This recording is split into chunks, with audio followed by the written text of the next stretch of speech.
What's up, kings and queens? It's your boy Dan from Daft Previews, and we got a 13 game slate, and I'm going to deep dive it for you. But before we get into the deep dive, need to be accountable for the picks that I shared in the last video. I shared two of those suckers, and they both lost. Yes, I am trash. I am garbage. Fill up the comment section. I already know, but let's talk about it.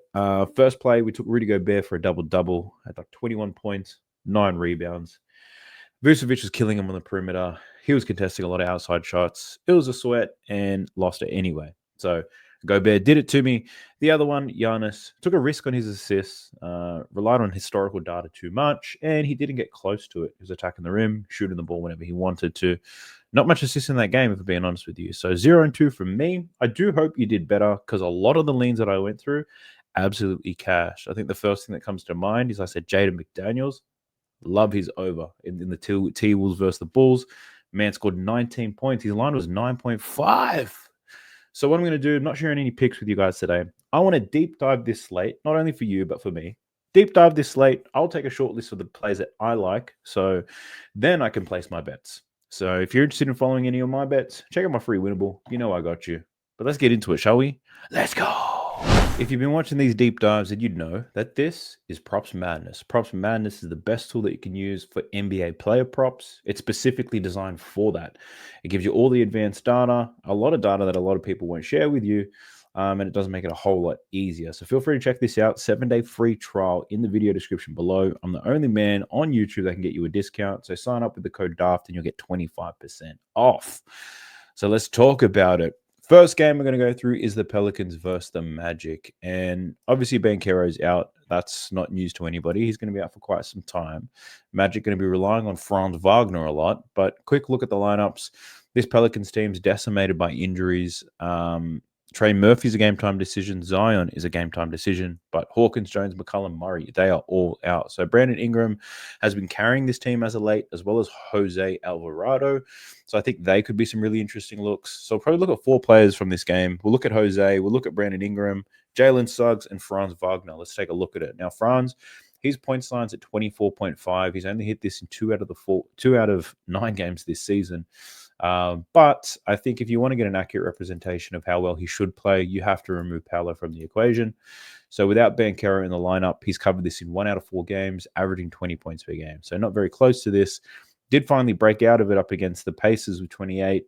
He's up against a Pelicans team that, quite frankly, this season, their defense sucks. They don't have good bigs. Their lone good defender, Herb Jones, he's out injured. So their defense hasn't been great. So France can definitely take advantage of that. Now, looking at matchups here, let's look at his play type. Scores from as a spot up, and I think as a late, been doing a lot of work in the pick and roll with Banchero out. Matchup, not absolutely difficult for him here. So the matchup's not a tough one in terms of defense in the restricted area where he scores a lot of his points. He's got a great matchup. The Pelicans are the second most points in the restricted area. So this matchup that he gets today, probably in line with the Pacers game in terms of ease. The Pacers, they allow a lot of points under the basket as well. Bottom 5, whereas the Pels, bottom 2. And France, he did eat the Pacers up. So I would lean to the over here for France. I'm not going to lie to you guys. I do like that. But one thing that did catch my eye is this. I was looking through this earlier. It's his rebounds plus assists. Now, he's averaging 11.5 rebounds and assists without Banchero, but he's gone well over this line in 3 out of the 4 games. He did have only 6 against OKC, but that matchup was tough as hell, and they did eventually get blown out in that one. But this Pelicans game, the Magic, they're 5-point favorites at the moment, which is crazy because they've been ass. But Franz, he's been getting it done outside of that with Banchero out of the lineup. So for me, I'm thinking the PRA is probably a good look here for Franz. 35.5. Yes, he's only hit this in 1 out of the 4 games with Banchero out of the lineup, but this matchup is a great one. So that's one lead of mine, Franz, over his PRA. You can take any of his props, really. I do like them. Let's have a look at Jalen Suggs. Points lines at 18.5. Without Banchero, who's hit this in 2 out of 4 games this season, averaging 18 points. If we're talking about matchup, very similar to Franz. Scores a lot of points from spot up, but now that Banchero is not here, he's having to handle the rock a little bit more. So the pick and roll, getting out of transition, a pretty good lineup here for Suggs. He does like to shoot from above the break. And the Pelicans, bottom 10 in terms of defending above the break. So for Jalen Suggs, I think this is a good game for him to score. Does he score cover 18.5 though?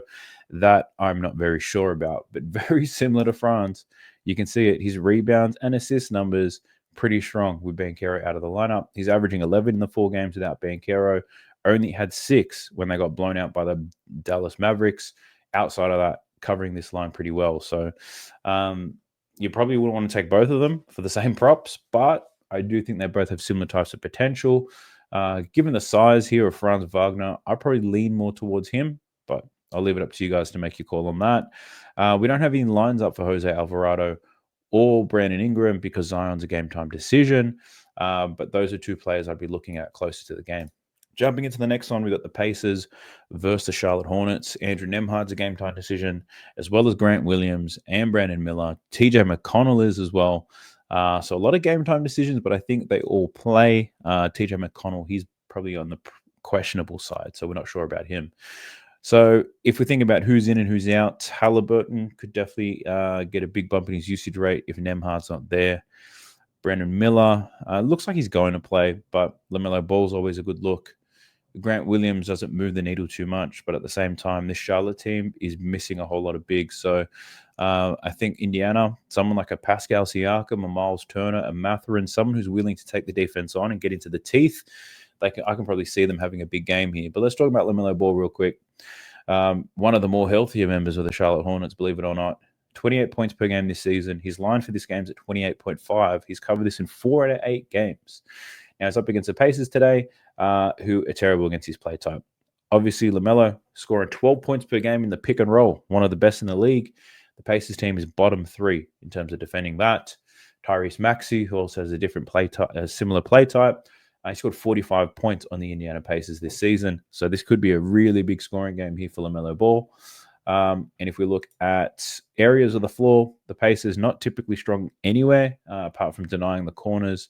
Pretty soft down low. So LaMelo's got a pretty good matchup here to score some points. The overall total for the game's at 234, but at 28.5, I'm not overly excited to muck around with numbers that high, for being honest with you. But yeah, I definitely lean to the over for him.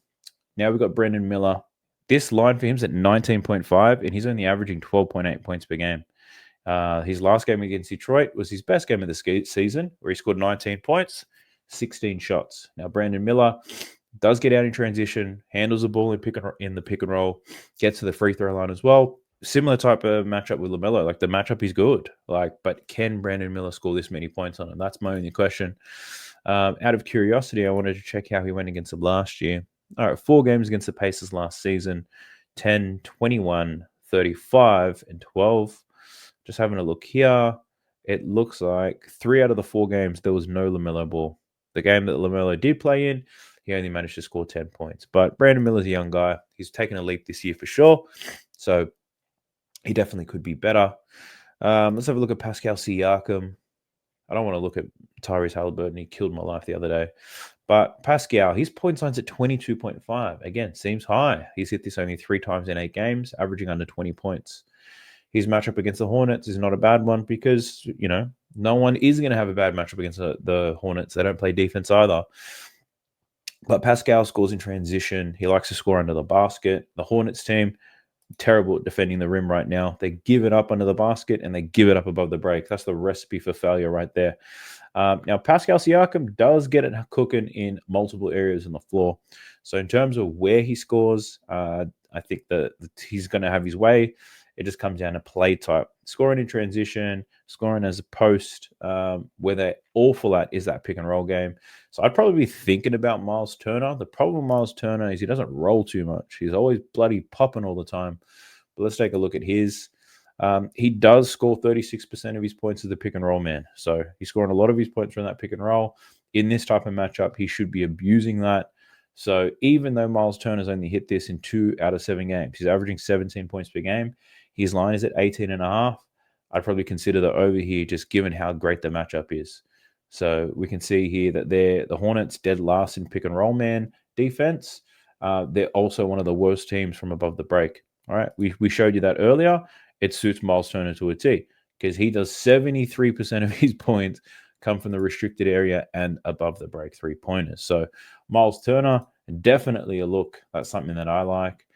Quick look to see how he performed against them last year. Nothing amazing. 1 out of the 4 games he managed to cover this line.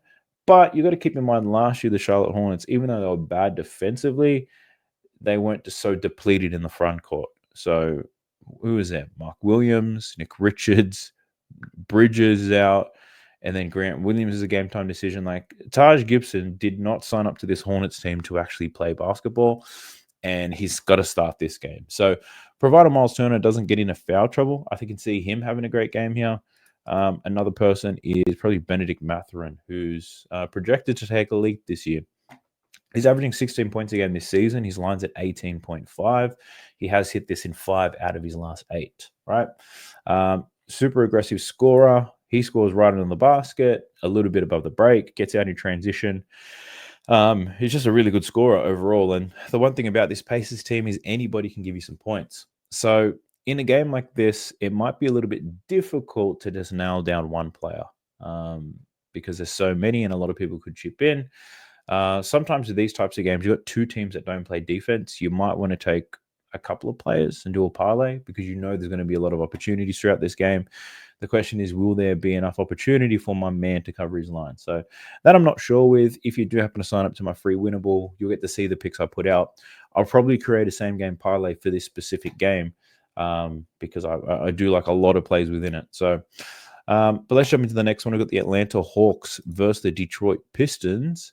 Jalen Duren's a game time decision for Detroit, and for Atlanta, pretty much the same team they have been putting up. A lot of people are out. So this could be another good game for betting. Probably not as entertaining, but a good game for betting. If we take a look at the total for the game, it's at 226.5. Now let's talk about Cade Cunningham real quick. So he hasn't been scoring that well as of late. He's actually gone under this line of 24.5 in 7 consecutive games. He started the season hot, and he's slowed down a lot since then.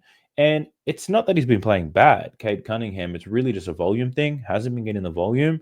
Like even against this Charlotte team, he scored, 18 points in the first half? He finished the game with 20. He went cold as ice. So, but if we talk about the matchup here against Atlanta, they are the worst team in the league at defending the pick and roll. Cade Cunningham likes to score in the paint, but also above the break. The Atlanta Hawks, pretty good defending the paint, but they are terrible defending the perimeter.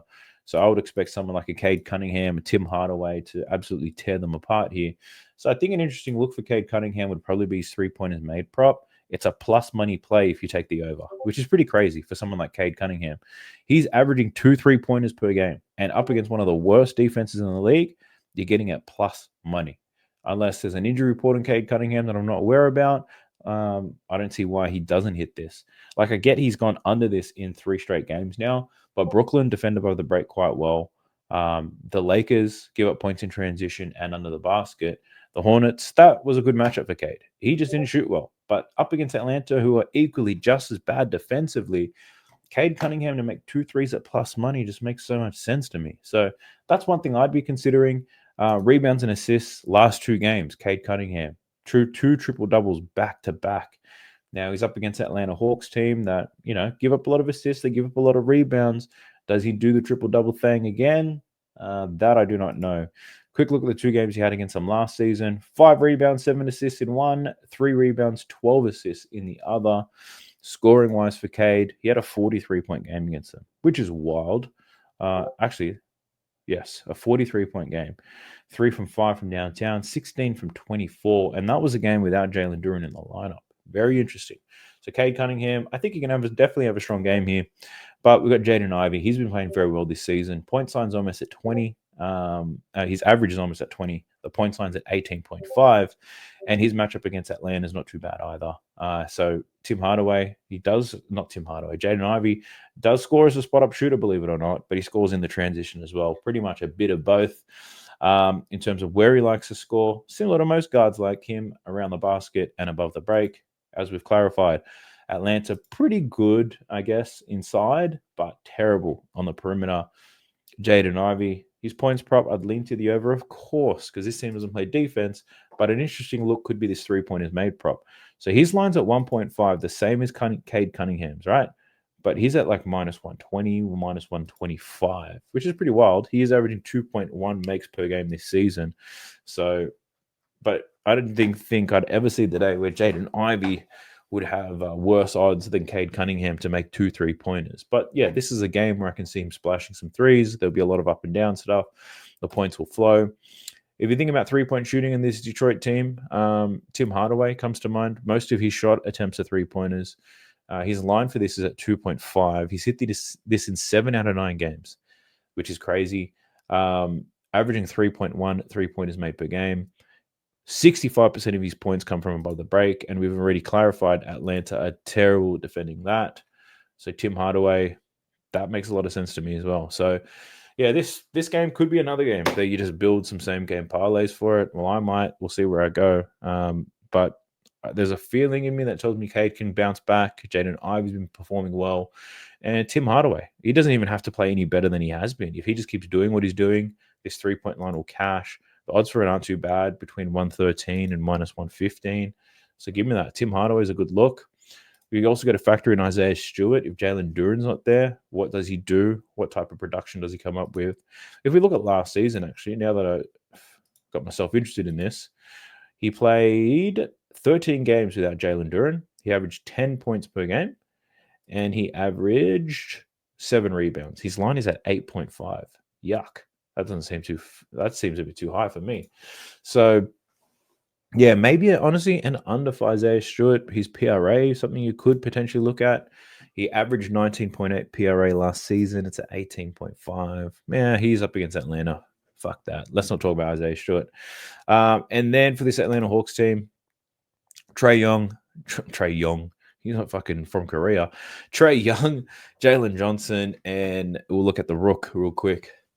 So Trae Young, point signs at 25.5. Scores in the pick and roll and from above the break. This Detroit team, pretty bad at defending the pick and roll, and they're somewhat average when it comes to defending above the break. But that pick and roll defense, they're not that great at it at all.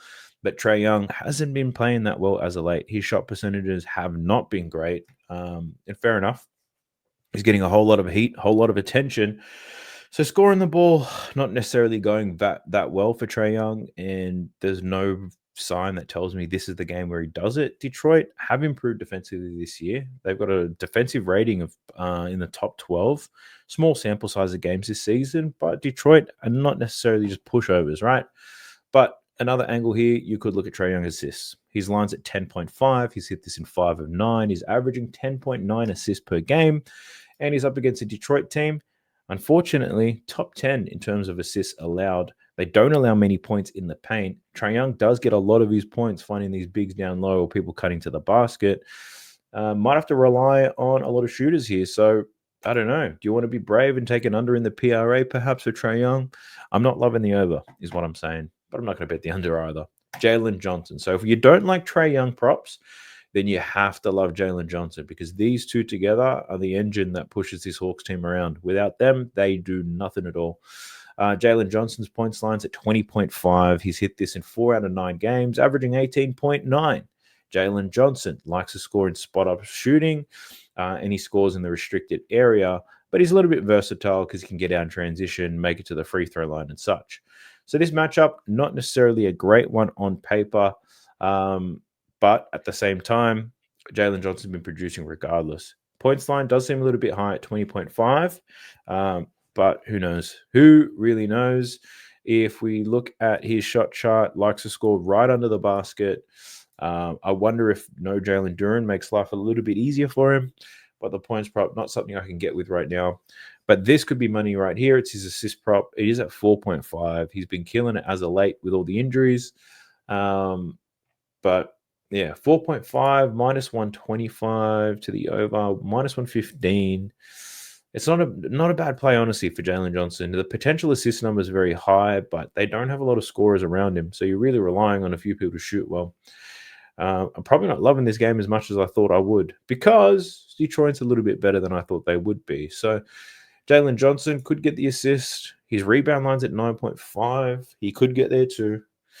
Rebounds plus assists has been a bit of a wagon. He's hit that in 5 out of his last 6 games, but that line's now at 14.5. Yeah, if I had to bet on Jalen Johnson, it would probably be this. But with so many games on, no need to really force anything out. Now we're getting onto the rook. Well, how do you say this name? No, I'm not even going to try it. I didn't finish school, so I'm not going to try to do that. But my man played well in his last game. 33 points against the Knicks, a career high. 6 from 10 from deep, 11 from 18 shots. He likes to score a lot of his points as a spot-up shooter too. And this team, the Detroit Pistons, not too bad at defending spot-up shooters. They do, however, give up points somewhat above the break, so not overly concerned there. Detroit, yeah, much better defensively this year, but you'd have to wait to see what Jalen Duren's doing. What's his status? So I think for this game, the guys from Detroit, I can probably lean a little bit more on. Cade to score some points. It definitely has my attention. Tim Hardaway to bang some threes, and Jaden Ivey to score as well. I guess what I'm thinking here is you probably could take a Cade for 20, Jaden for 15, Tim for 10. 10, 15, 20. I wonder where that comes up to, but we'll see. I'm sure one of you guys will build that for me. Let me know in the comment section if you do. But let's jump into the next one. Pump the brakes real quick because I just wanted to say thank you to everybody who signed up using my codes, a lot of my partners. If you guys do happen to sign up with these apps, make your first deposit. They actually go a long way to supporting me and this channel. So I appreciate all of you guys who have done that. For anybody who's interested, it's Chalkboard, Parlay Play, Rebet, Dabble, Better, and Boom. Check those guys out. Whole lot of free squares, deposit matches, and Dabble. They'll just give you $25 if you sign up with them. So go ahead and check that out. Links for that are in the video description below. And a reminder, if you want to know what plays I land on after all of this research, check out the free winnable link in the video description as well. I'll put a screenshot of the bets that I've landed on. Let's get back to it. All right, we got the Phoenix Suns versus Dallas Mavericks. Quick look at the lineups. We've got Bradley Beal as a game time decision, as well as Ryan Dunn. Two pretty good perimeter defenders, which are not good for the Phoenix Suns. For Dallas, Maxi Kleber's a game time decision, but Derek Lively is still out, so we should see more Gafford minutes, provided he doesn't find foul trouble. And Najee Marshall should get the start as well. So some extra runtime for him. His lines could be interesting. I think every man and their dog is going to be on Luka Doncic. That whole narrative that Luka owns the Suns could be true. But hey, I can actually see it. His points line is on the move. So only a few hours ago, this was at 29.5. Some books are offering at 31.5 already for Luka to go over his points line. And I get it. This is pretty much the summary for Luka Doncic. He's killed the Suns in the past. Luka Doncic takes a lot of shots, right? He's taking like 20 plus shots per game this season, and he hasn't been shooting well. So there's only an upside to this. So go ahead and take it. But if you wanted to get a bit more specific about it, Luka does score in the pick and roll, scores a lot of his points that way, 32% of them. And this Phoenix Suns team, one of the worst teams in the league at defending the pick and roll. And it makes sense. They don't have any great defenders up top, unfortunately for them. Now, Luka scoring a lot of his points above the break. Phoenix are below average from that point in the floor. But the matchup is nice for Luka. Even if it was a tough matchup, Luka's going to take 20 shots anyway. So the matchup is nice for Luka. He's got it done against him before. I think he goes over this line, but because I'm a stubborn old bastard, I'm just not going to bet it because everybody else is. Now, I'm not going to bet the under because I'm not crazy like that. But yeah, I think Luka does well today. Next, we got Kyrie. Kyrie's my boy. 24.5 is the line. He has cashed this in only 3 out of 8 games this season, though. Just had 17 against the Bulls. Kyrie, similar matchup to Luka. You'll probably get Tyus Jones on him, to be honest. And Luka, Kyrie should absolutely cook him. Now, Kyrie against Phoenix last season. Let's have a quick look at this. Played the one game against them in a Dallas uniform. 36 minutes, 29 points, 11 from 18 from the field, which I do think can happen again here. I think everyone's going to be betting on Luka. I think Phoenix are going to be well prepared for Luka. They're going to have a plan in place. And you know what? Luka probably still covers his line. But I think all that focus is going to open things up for other people. Maybe a Kyrie, maybe a Clay, maybe a Gafford, and maybe a Marshall. Who knows? But Kyrie, just out of blind faith, I think you can go over this. There's no data to really support this. But yeah, I don't mind it. Kyrie, I'd lean to the over there.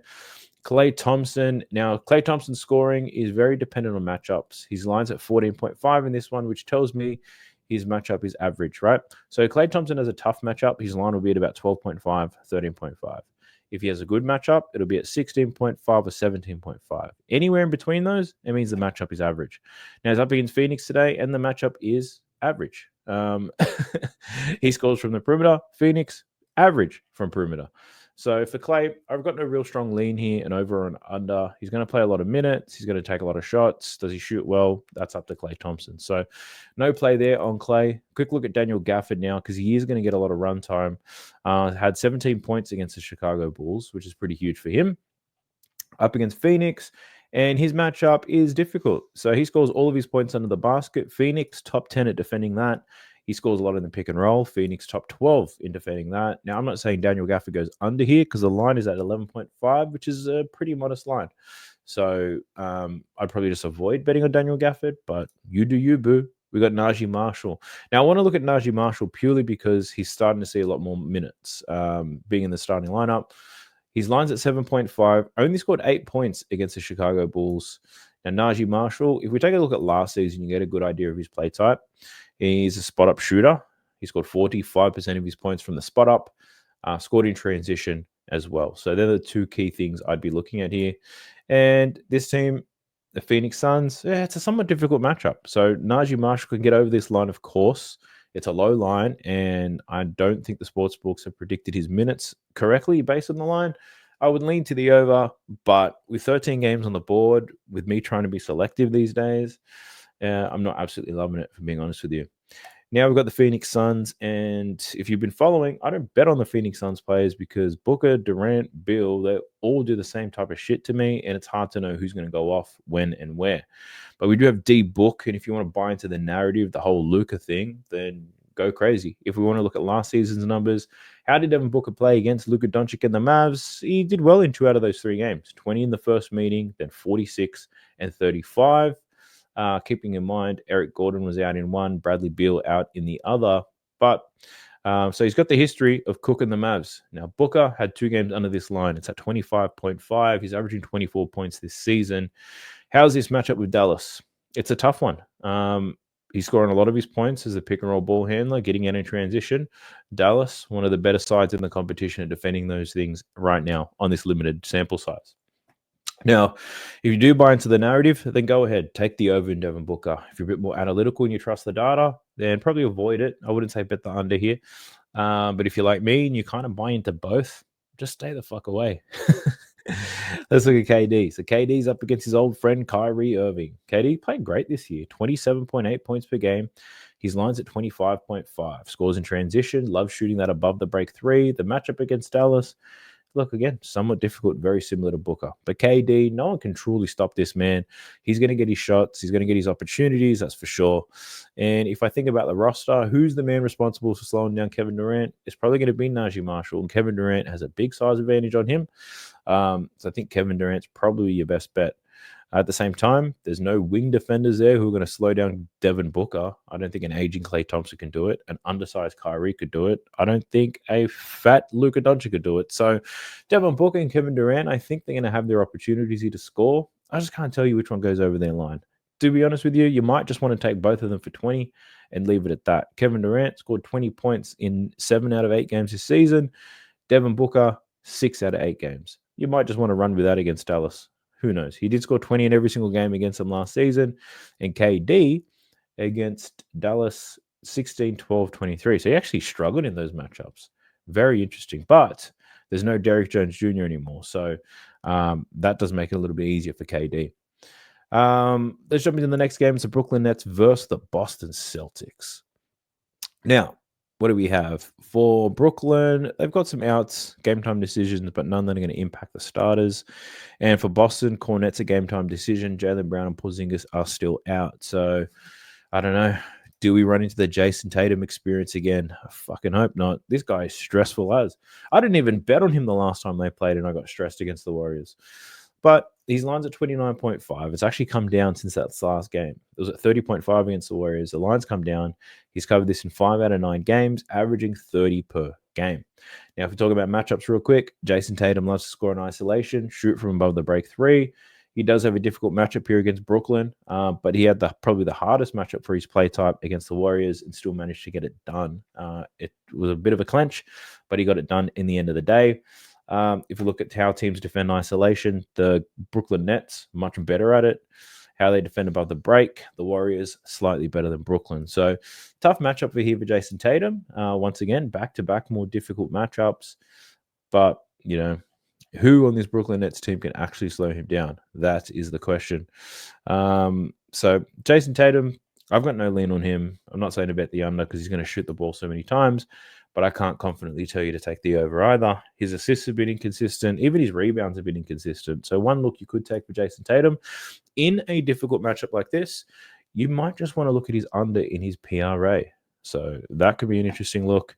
And look, I'm a Jason Tatum hater. So if I can find a way to take it under on him, I probably will. So I'll take that down. Jason Tatum, PRA. I'll have a look. We'll see how we go. I'm not brave enough to just take the under in points, but given how inconsistent he's been across every single stat line here, in order for him to punch this PRA, he's going to need to score a whole lot of points. And I don't know if he can do that in this game. Derek White, he's been stepping up in Jaylen Brown's absence. We can see it here, 2 games with 20-plus points now for Derek White. His line's at 20.5. Spot-up shooter from above the break threes. Now, Brooklyn, not very good at defending spot-up shooters and above the break threes. They are pretty good at, but the play type alone is enough to let me know that Derek White could go over this line. He could have a good matchup here. His 3-point line's at 3.5. He had a tough matchup against the Warriors, still managed to make 7 of those suckers. But I'm always cautious of betting a man after he has such a big game. But 3.5, Derek White can do that in his sleep. He's done it in 6 out of 9 games this season, so why the hell not? Peyton Pritchard, before I get to him, let's look at the spread. Boston are 13.5-point favorites in this game, and if a game smells like a blowout, Peyton Pritchard's the guy that you want to take. Now, the last time I bet on him was against Atlanta, where he scored 18 points, made 3 3-pointers. His line was 15.5 in that game, and I took him to go over his 3-point line, and he didn't, but he covered his points, and I learned my lesson. We're not betting 3-point props. We're going points, rebounds, or assists. We're keeping it as simple as that. Now, Peyton Pritchard, it wasn't a blowout game in the Warriors. He still played 32 minutes. So he scored 25 minutes in the blowout win against Atlanta. So if anything, you don't want to see a blowout. Peyton Pritchard's that guy. He's a clear 6-man now. He doesn't run with the bench the way he used to. So if you think there could be a blowout here, then Sam Hauser could be a guy.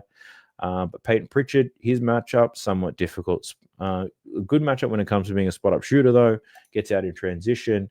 But this Boston team, Brooklyn, they do defend the perimeter quite well. Where they're actually pretty ass is running to the basket. Now, I wish I had these lines available, but the young guy off the bench, Quetta, I think his name is, he's a really interesting look. I think when lines open up for him, he could be definitely someone to look at. Now, we've got Cam Thomas, Cam Johnson, Dennis Schroeder. I think a lot of them are going to have a good matchup here, but let's talk about it. Cam Thomas, firstly, his line's at 23.5. He's had 2 stinker games now, but now he's up against Boston. Now, in terms of his matchup, it's pretty good. Boston, not good at defending the pick-and-roll ball handlers, and they're average when it comes to limiting points in the perimeter. Cam Thomas, I just can't trust him right now. But if you're looking to bet on Cam Thomas, one bet that I believe is hitting almost every game this season, maybe in every game this season, is Cam Thomas under his first quarter points prop. Now, I keep talking about it. I've only bet on it once, but it keeps hitting. So I've taken note so I don't forget about it, and I'll take another look, and I'm sure I'll be smashing that. If it's under 6.5 or higher, then yeah, Cam Thomas over his points prop. Under his first quarter points prop is where I'd be looking.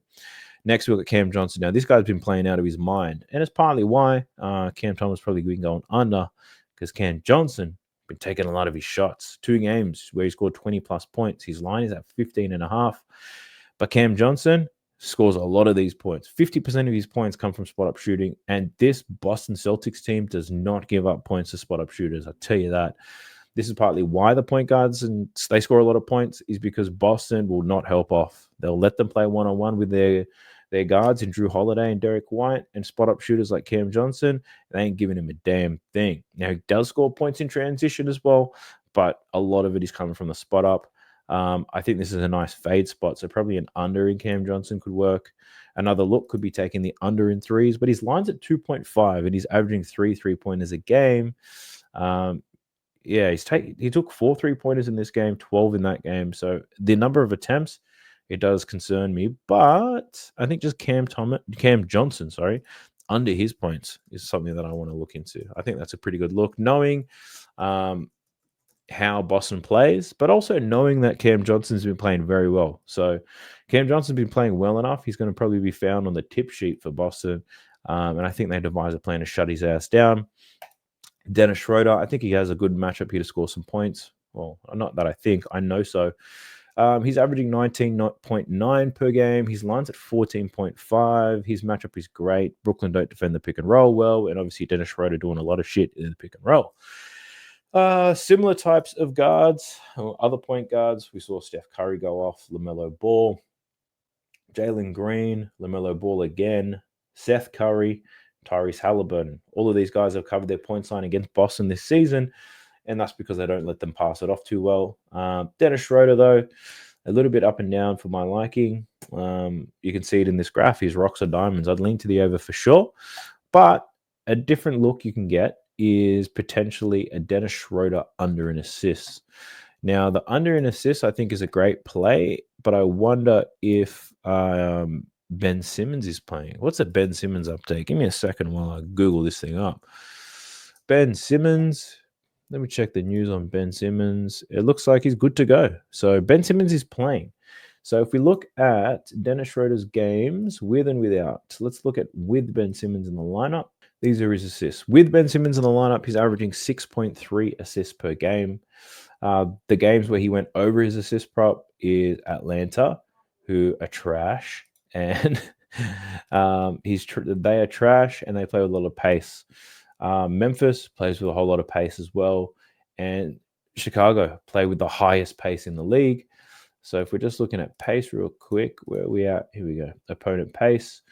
Boston, one of the slower teams, in the bottom 12, I'd say. But Detroit, they're a slower team as well. Schroeder only had 4 assists in that game. Milwaukee are top 10, and Orlando's about mid. Whereas, Atlanta, 3rd fastest pace. Memphis, 5th fastest. And the Bulls, the fastest pace. So if this game isn't going to be as fast as they like, then it might be difficult for Dennis Schroeder to get those assists off. Plus the matchup. The matchup is a tough one because they're going to force Dennis Schroeder to score. So, damn, there's 3 players I like in this game already. Dennis Schroeder under assists is what I'm thinking. And this is why it's probably best that I do this video before I put my bets down, because usually I put my bets down, I take the ones that I like real quick.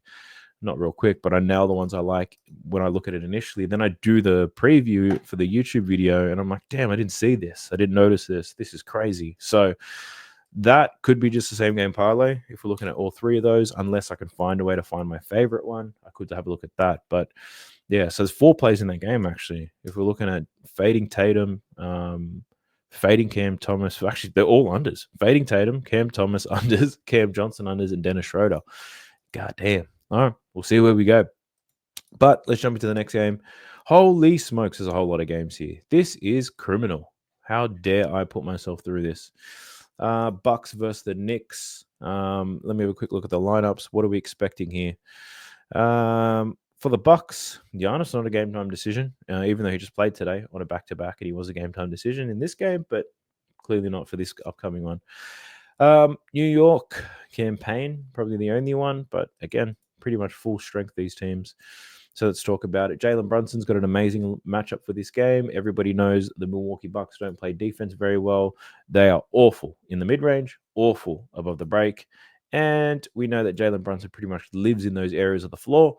The Milwaukee Bucks not great at defending the pick and roll either. So Jalen Brunson does have a great matchup. But Jalen Brunson has had great matchups this season and still failed to hit this line.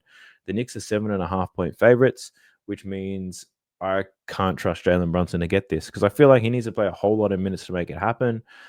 If you think about the 2 games he's gone over, there's no correlation in minutes, actually. Shit, Detroit team and Houston, he played 42 minutes, 24 shot attempts. He played against Atlanta. Everyone knows that's a good matchup. They lost the game by 5. He only scored 21 points. He only took 18 shots. So, like, this Jalen Brunson is not the same Brunson that we all know and love. His assist line at 6.5. A lot of people been betting his under in his assist line, and I don't blame them. Quick look at his PRA. It's at 37.5. He's gone under this in all games except for the one against Detroit and Houston. And in those games, he covered his points prop. So there's no real edge there for Jalen Brunson. I'll probably lean to the under because of the hit rate and the fact that I don't trust him anymore. But I'll leave it up to you to make a call. We've got Karl-Anthony Towns. He's had 2 good games, one against Miami, One most recently against Atlanta. He's only averaging 23 points a game this season, but he's up against the Bucks. And in terms of matchup, as a spot up shooter, he's got a great one. The defensive rating for the Bucks, bottom 12 in the league, but the Bucks don't allow too many points in the paint. But Karl-Anthony Towns pretty much scoring in the paint and above the break right now. So I don't know if I can muck around with that. One thing I would be interested in, and I probably talk about this every time he plays, is the rebound prop. I spoke about it the last 2 games. I like the rebounds, but I didn't take it. His line's now at 11.5. He's averaging 13 rebounds per game. In terms of rebounds allowed, Milwaukee bottom 12 in terms of rebounds allowed. So that could be an interesting look. When I think about it, it's like, how are they going to respond to Giannis driving all over him, though? It might take him out of position, probably get some foul trouble.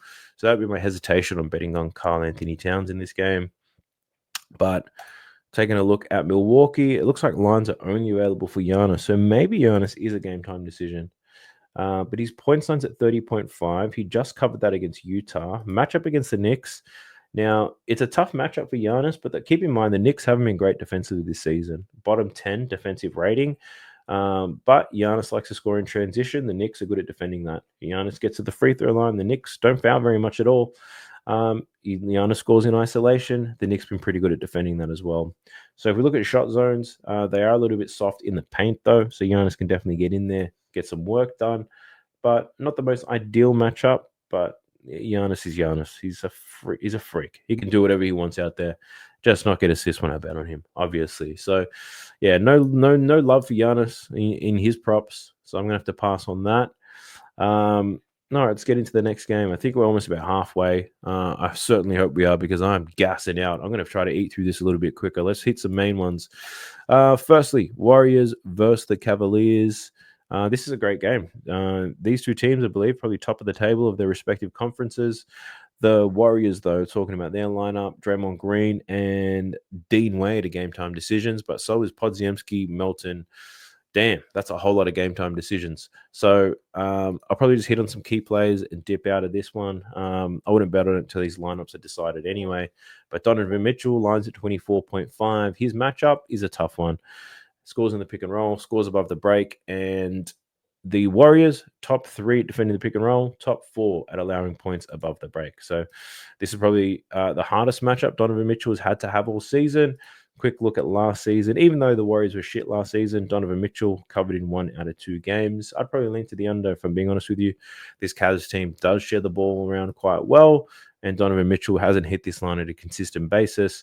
If we just talk about the teams he's hit this against and we compare the ratings, so this is around pick and roll ball handlers. You can see he's had great games against teams that don't defend the pick and roll very well. Toughest matchup he's about to face. Orlando, Lakers, they're probably mid-tier when it comes to defending the pick and roll. Yep, 15th and 17th. Donovan Mitchell went under his line in those games. Now he's up against the Warriors, who are top 3 at that. Same thing when it comes to defending above the break. We've got the Knicks, terrible at that, so he went over. But look at the teams that are good at it. Toronto, Orlando, and now the Warriors. So if anything, Donovan Mitchell has some pretty soft matchups that cater to his play style, and he hasn't been able to make it happen. So Donovan Mitchell, the under, that's definitely one that's got my attention. I'll take note of that, and we keep moving. And knowing their play types, Darius Garland probably could be an under as well, because they find themselves in similar sets. Let's look at Steph Curry. His points line's at 24.5. Just scored 27 against Boston. No more minutes restriction for Steph. Scores in the pick and roll and above the break. But Cleveland Cavaliers, pretty good at defending both of those as well. So it's somewhat difficult matchup for him. He's had difficult matchups like this. Actually, he has it. This is the hardest game for Steph. Not the hardest game, but that's the most difficult matchup for Steph Curry that he's had to face this season. So I'd be a little bit hesitant around those. You could get my interest, though, on this. It's his assist. 5.5 is the line. If you're looking at the over, the odds for it aren't terrific, but I do think this could be a good look, because if they're going to make it difficult for Steph to score, that's definitely going to open up his passing. Had 9 assists against the Boston Celtics, and he managed to cover his assist line playing limited minutes in these first 4 games. Now that he's probably expected to play more than 30, Golden State Warriors underdogs in this game, I do think the assist could be a good look here. So Steph Curry assists could be something we play with. I don't mind that. All right, let's jump into the next one. We got the Wizards versus the Grizzlies. So this should be a pretty up and down affair. Whole lot of running and jumping from these boys. Washington, Marvin Bagley's a game time decision. Kyle Kuzma's still out. For Memphis, Conchar is a game time decision. But, oh, God, check this out. Bane, Jackson, Morant, Smart, Spencer, Vince Williams, all out. So automatically, my thought process goes to Jared Jackson Jr. is going to have a higher usage rate. Scottie Pippen probably going to get a whole lot of assists.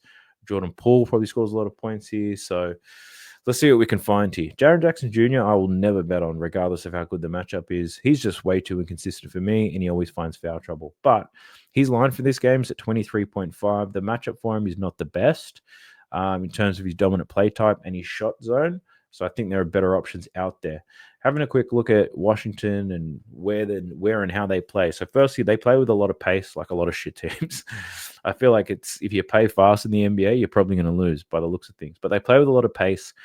Washington allows a lot of three-pointers. They allow a lot of free throw attempts, and they give up a lot of rebounds, right? So if you think about that, it could be a Jared Jackson Jr. thing, but I think of more athletic type players, perhaps, or maybe a Santi Aldama. I don't know if this means it could be a Zach Edey game. It could be that, but this game they might play him off the field. So it's Zach Edey versus Alex Zar, the Rooks. But let's look at Santi Aldama real quick. He scores in transition and in the restricted area, right? And this Washington team don't defend the transition very well. There's just not a big sample size of how he plays without Ja Morant. So that worries me a little bit. But 13.5 with a great matchup in transition and shooting the ball. Santi Aldama probably be your guy. But yeah, I don't think I can bet on a lot of these guys. Well, not without doing more thorough research, that is. But we'll see where I land. We got Jordan Poole, 23.5. Quick look at Memphis. Now, Memphis, middle of the pack in terms of defensive rating. They defend the paint very well. They play at a fast pace, but they allow a lot of three-pointers. So if we think about three-pointers, who's going to be bobbing them? Jordan Poole's going to take a lot of attempts. I think it's anybody on this team, to be honest, after watching them play. There could be a whole lot of threes here. But let's talk about Jordan Poole. He's got a great matchup. Memphis, not good at defending above the break, and they're not very good at defending their transition either. So Jordan Poole can definitely get some points. Koulibaly has been a man that I've looked forward to betting on this season. I didn't bet him against the Warriors because I knew how tough that matchup was, and he went under. But now he sees a good matchup. So Koulibaly scores in spot up, and he scores in transition. The man's a damn athlete. He's raw as hell, but I like him. I absolutely do. And in this matchup against Memphis, I don't know why I said Memphis so weird then, but in this matchup against Memphis, I do like him. I think him and Poole do have a good matchup. I just don't like Jordan Poole, so I'm leaning towards Koulibaly over in points. I think that could be a good look. He's very, I wouldn't say he's very good, but he can make the three, and he's not afraid to take them. I just think in this particular game, there's going to be a whole lot of running, and my man's going to be running and dunking on everybody today. So I like Koulibaly.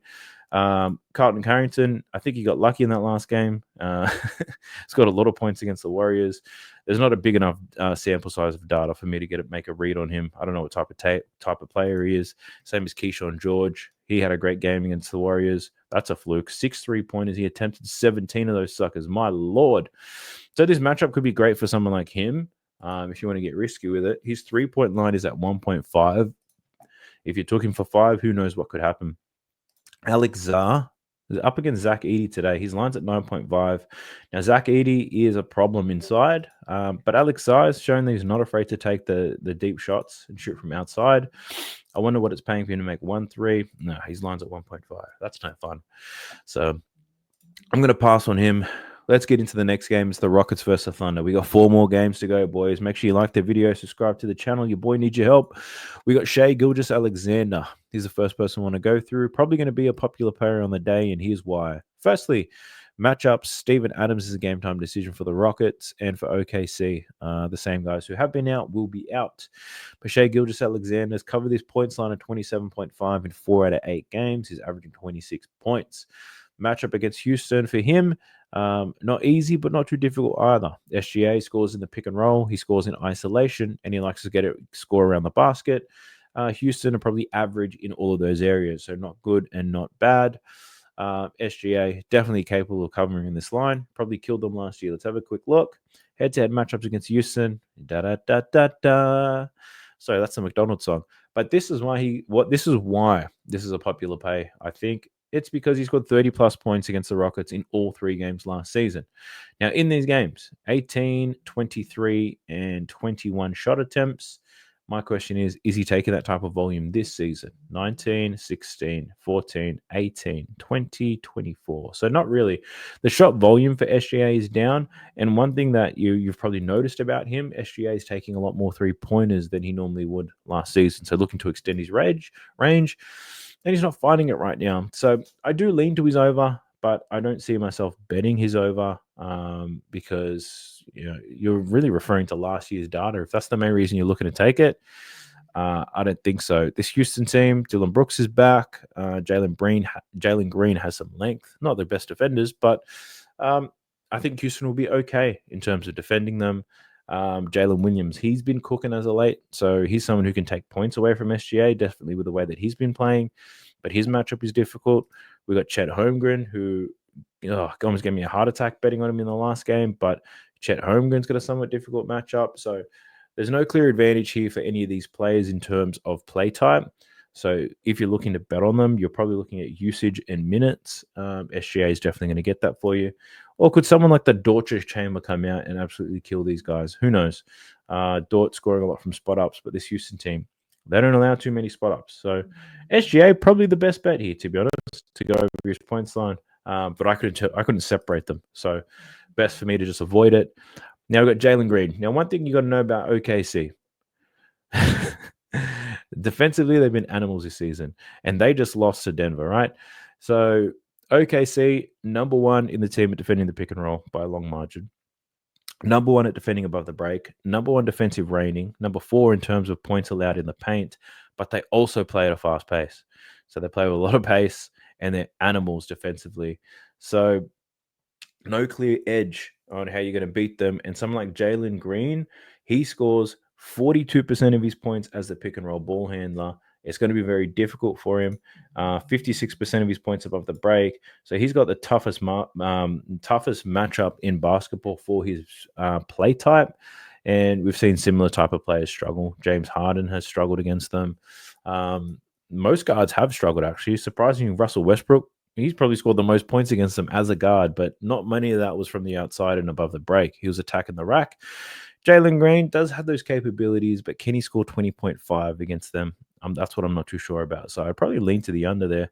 And looking at his head-to-head matchups against OKC, under in 3 out of 4 games. So I'm probably going to look at Jalen Green. I'll look at that a little bit further. Jalen Green under his points, because he's going to have to be defended by the Dortch Chamber, Jalen Williams, SGA, Alex Caruso. It's going to be tough for him. So Jalen Green, I don't mind looking at the under there. Next, we got Alperen Sengun. He'll be up against Chet Holmgren. His point line's at 17.5. His matchup, that's tough as hell because he likes to score in the pick and roll. OKC, number 1 in defending the pick and roll man as well. So they just shut that shit down. I think it's going to be tough, but again, Sengun can get a little bit crafty with it. His head-to-head matchups against OKC, very good. 21, 19, and 23. So this is last season's data. Chet is a much better defender this season, but that's enough to scare me away from wanting to bet on that at all. So tough matchup for them all. I think someone like Jalen Green can definitely struggle. Next, we got the Blazers versus Minnesota Timberwolves. Timberwolves on a back-to-back after just beating on the Bulls. They pulled away in the fourth quarter, but it was pretty close up until that point. Who are we going to look at? Anthony Edwards. Just scored 33 against the Bulls, 5 from 9 from deep. He's hit this in 5 out of 8 games, averaging 28 per game. He's up against the Portland Trailblazers today, who average when it comes to defending the ball handlers in the pick and roll, and bottom 5 in terms of above the break threes. Anthony Edwards, like most guards these days, score a whole lot of points from above the break. So the matchup is not too bad for him at all. Why I probably wouldn't bet his points prop is because he scores a lot of his, 31% of his points in the paint. This Portland team, very good at limiting points in the paint. They're surprisingly very good at it. But what they're bad at is they just give up shit in the perimeter. So Anthony Edwards could have a strong shooting game, and definitely cover this line. But there's enough reason for me not to take it. there's someone like Julius Randle. I think this year feels like he's scoring a lot of points in the paint. When he was back in the Knicks, he was taking a lot of threes, whereas here for Minnesota, he's really banging bodies down low. And yeah, I think someone like him, he could have a difficult matchup here. How does he score? He's banging people in the post, scoring the restricted area. And yeah, Portland have been pretty good at it. I'm not necessarily looking for an under to take here, but I would lean that way for someone like a Julius Randle. Even Rudy Gobert. Rudy Gobert scored 21 points against the Bulls today, and I did like him to score some points. Me being a dumbass, 10 points, 10 rebounds, didn't get close. Actually, I did get close, but I didn't hit it. But I loved it because the Chicago Bulls cannot defend the pick and roll. And they also pretty soft inside. Whereas this team, the Portland Trailblazers, second best team in the league at defending the pick and roll, man. They also defend the paint extremely well. So I don't see Rudy getting a whole lot of lobs and stuff like that. Out of curiosity, let's look at his head-to-head matchups against them last season. He actually dominated them 24, 16, 11, 25. But if you look at last season's data, Portland was terrible at protecting the paint last season, and they were worse than average at defending the pick and roll. This season has been very different. They got a lot of length. They got a lot of size. They're still shit. Let's not lie about that. But defensively, they've got that paint on lockdown. So the fact that Rudy killed them last year doesn't scare me too much. So I could consider a Rudy under in his points, especially after he just had a big game. He just scored 21. Line at 12.5. Might be interested in playing it purely based on the matchup. So who else have we got? Let's talk about these Trailblazers. Anthony Simons. 19.5 is the line. 5 out of 9. The matchup's a difficult one, but I can't really trust this Minnesota defense right now because I think they look better on paper than they actually are. They just let the Bulls score like 120 points in them or something like that. Like their defense was not great in that game. The Bulls killed them from deep. So they're also on a back-to-back. So I question how good their defense is going to be. But Anthony Simons, looking at his matchup, it's somewhat difficult. So I don't love his matchup, so we can probably just skip on that altogether. I don't find myself betting on him that often. DeAndre Ayton, with the right matchup, he's a really good person to bet on. His point line's at 14.5, 5 out of 9 games this season. He scores with the pick and roll man, and he scores in the restricted area. Minnesota, top 12 in terms of defending the pick and roll man, and bottom 13 in the restricted area. Now, the one reason I don't mind this play is because Rudy, as a primary defender, is not that good. Minnesota, bottom 8 in terms of points in the paint allowed, meaning very soft on the inside. And if you look at DeAndre Ayton, we're looking at 81% of his points come from within the paint. So I think someone like DeAndre Ayton to go over his points prop could probably be a good look. Even though I don't like DeAndre Ayton, but we'll know. Ooh, you never know. That's all I'm saying. The matchup is very nice for him. What's the spread in this game? It's 12. Jeez. 12-point spread. There could be a blowout happening. Given that 12-point spread, probably enough for me not to want to take it, but we'll see. I'll dive into it. Next, we've got Miami versus the Nuggets, and my recording has almost hit an hour, but I'll chop it up so you don't have to put up with a whole hour of shit. Let's go. Nikola Jokic. Looks like Jamal Murray is back in this game too, so that's going to be interesting. Now, Jokic, his line's at 27.5, up against the Miami Heat. Jokic scoring in the post and in the restricted area. Miami, number 1 in the league in terms of limiting points in the restricted area, but one of the worst teams at defending the post. So figure me that. So the matchup's not ideal, but Jamal Murray being back probably spreads the love a little bit. Looking at last season's matchups against Miami, Jokic didn't necessarily have strong scoring games. What's the bet? He had like a lot of assists? No, 7 or 6 assists. So Jokic was pretty well maintained and well handled here against Miami. And I'm not saying that happens again because he's an absolute monster. But he just, actually had a good game against OKC. Even though he only scored 23 points, he still had a really good game. So, yeah, the Joker, his lines are too high. I don't want to bet on him. We've got Jamal Murray coming back. I wonder if there's a minutes restriction. For him to score points, the matchup is somewhat difficult against Miami, though. So I don't love that for him. So Jamal Murray unders could be a look. I think Christian Braun, it's going to be a wagon all year by the looks of it. Check this out. His line's at 13.5. He's averaging 16 points per game. He just seems to get better and better. Christian Braun scores in transition and in the restricted area, and up against Miami here. Miami, though, pretty good at defending that restricted area, I must say. And in transition, they're better than average. So the matchup's probably not ideal for them. Where Miami are a little bit soft, you can see it here, corners and in this extended paint area, which means maybe the pick and roll and maybe the 3-point shooters could have some success. Peyton Watson, if his props are available, it means Aaron Gordon is probably out, and he is. Aaron Gordon is out. So Peyton Watson scored 10 points in his last game. He played 34 minutes. So he's played 30 plus minutes in his last 2 games, scoring 16 and 10. But Peyton Watson scores in transition and in the restricted area. Not the knockdown shooter that I was hoping we'd find. So it might be a Michael Porter Jr. type of game, but his points line's at 18.5. The good news is he's hit this in 4 straight games. So he scores from spot up, especially from above the break. And up against Miami, yeah, it's a pretty good matchup. They're not the best at spot up shooting, defense, and they do give up some shots above the break. The problem here is MPJ is not shooting a whole lot of points in the corners where the Miami Heat like to funnel the ball to. So, look, I'll probably have to pass on that. Now, the last bit here, we've got Bam Adebayo. So, centers against Denver has been the wave all season. Nikola Jokic, obviously not a beast on the defensive end, especially in that pick and roll. Teams are taking advantage of it. The risk here is you got an out of form Bam Adebayo. He's covered this line in only 1 game this season. 1 out of 7. He's averaging 14.9. He's scoring as a pick and roll man, and he's scoring in the paint, but not in the restricted area. And the matchup for him is absolutely perfect. Now, the problem with this is this could be a really popular play today. The only reason why it would scare people off is because his hit rate hasn't been great.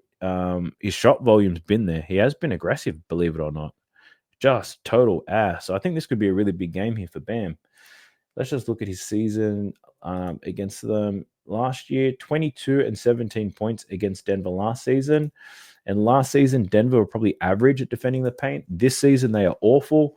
So Bam Adebayo to score some points against a Denver team whose defense in the middle has only gotten worse this season. Might have my attention there, Bam. So Bam Adebayo points. I don't mind that. So I'll take a look at that. Let's jump into the last game. And I can't believe I'm about to say it. Thank God. I managed to do this whole thing without a damn drink. But I'm seeing Anthony Davis props. That means he's probably available. And I just realized this is not the last game, is it? I think there's another one. Clippers versus the Kings. Yeah, there is too. Shit. But let's do the Lakers. Hachimura is a game time decision. Anthony Davis is a game time decision. Maxey is out, so we're going to see a lot of Kyle's fat ass, Lowry, and Kelly Oubre, Paul George. So very interesting. But let's talk about the Lakers. We've got Anthony Davis, 27.5 is his line. Absolute freak, averaging 32 a game up against the Philadelphia 76ers, who are terrible at defending the restricted area. Anthony Davis lives there, gets to the free throw line, pick and roll. It all signs point to yes here for Anthony Davis. The only concern, how bad was that injury for him? Is he going to be like a little bitch in this game? That I do not know. If we look at head-to-head numbers against Philly, they're not great, but, there's probably Joel Embiid games in here, and there's no Joel Embiid on this roster. So one-on-one with Andre Drummond, Anthony Davis probably gets him into foul trouble. So Anthony Davis to score some points could be a good look. I'm going to take note of that. I'll dive into that a little bit further on. But, yeah, he's been playing great this year. Next, we've got LeBron James. His point sign's at 23.5. The matchup here for him is a good one too. He's scoring in transition and in the restricted area. And this Philly team, not good at defending either of those things. So we've got LeBron. What I could do is another parlay here. I might go Davis 25, Bron 20. That shit seems to be hitting all the time. We got Austin Reeves. His line's at 16.5. He's put together a nice 3-game stretch here, but his matchup here against Philly is probably a difficult one. They're pretty good in the pick and roll. They limit spot-up shooters. So Austin Reeves, probably not ideal for him. I'm not saying to bet the under, but I'm not overly confident in betting his over. Let's take a look at Philly. PG, we don't have much data on the season, but he scored 15 and 18 points this season in his 2 games. Has been efficient, but not necessarily seeing a ton of minutes since he's returned. Up against the Lakers, though, he does have a great matchup because the Lakers are just terrible defensively. So if the Lakers are playing, you have to have a bet on that game. And I think there's usually more value on the other opposition. Like somebody's going to score a lot of points on the Lakers. It's just a matter of who. So Paul George's line is at 22.5. And even Paul George at full health, I don't know if I could ever take him at 22.5. So I'd be a little bit hesitant betting on PG in this one. Could it be a game for a Kelly Oubre or a Kyle Lowry? I don't know.